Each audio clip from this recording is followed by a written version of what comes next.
आदरणीय धर्म प्रेमी सज्जनों, सादर नमस्ते। मैं जेठालाल विश्वकर्मा आप सभी का हार्दिक स्वागत करता हूँ। रामायण अयोध्या कांड सर्ग 32।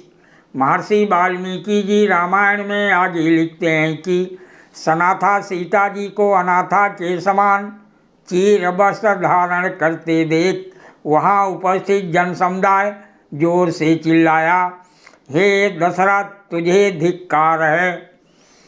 तब महाराज दशरथ गरम श्वास छोड़कर अपनी पत्नी से बोले, हे कैकेयी, सीता कुश चीर धारण करके वन में नहीं जाएगी।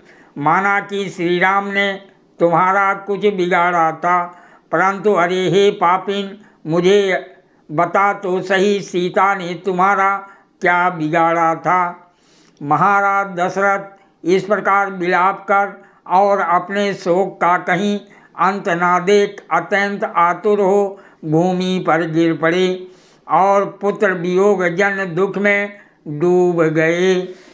इस प्रकार कहते हुए और सिर झुकाकर बैठे हुए महाराज दशरथ जी से बन जाने के लिए उद्धत श्री राम जी ने कहा, हे धर्मिष्ठ, मेरी ये यशस्विनी माता कौशल्या मेरे बिना शोक सागर में डूब जाएगी। इन्होंने पहले कभी दुख नहीं देखा, ये अत्यंत सम्मान के योग्य हैं। आप पूज्य हैं, आप इसका ऐसा सम्मान करें जिससे इन्हें पुत्र शोक ना होने पावे।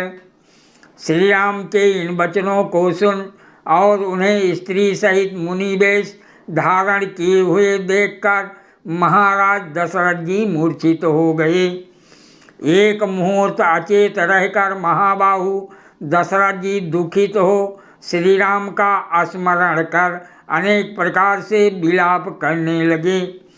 प्रतीत होता है कि मैंने पूर्व जन्म में बहुत सी गायों को उनके बछड़ों से अलग कर दिया था अथवा बहुत से प्राणियों का वध किया था, इसी से मेरे ऊपर ये दुख आ पड़ता है।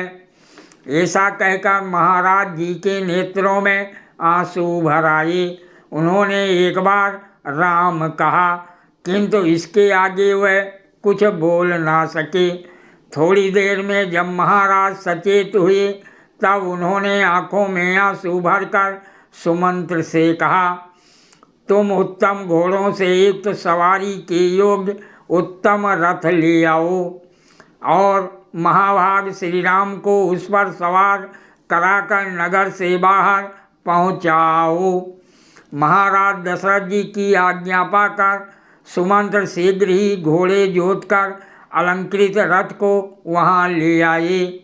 उस सुवर्ण विभूषित और उत्तम घोड़ों से युक्त रथ को राजकुमार श्री राम के सामने खड़ा कर सुमंत्र ने हाथ जोड़कर कहा, रथ तैयार है।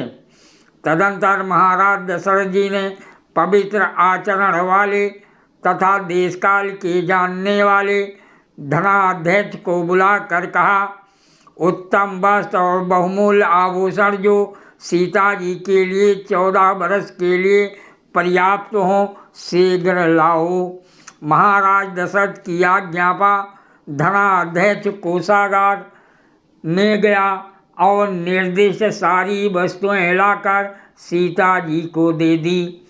उत्तम कुल में उत्पन्न तथा वन को प्रस्थान करने वाली सीता जी ने उन विचित्र और उत्तम आभूषणों से अपने शरीर को अलंकृत किया।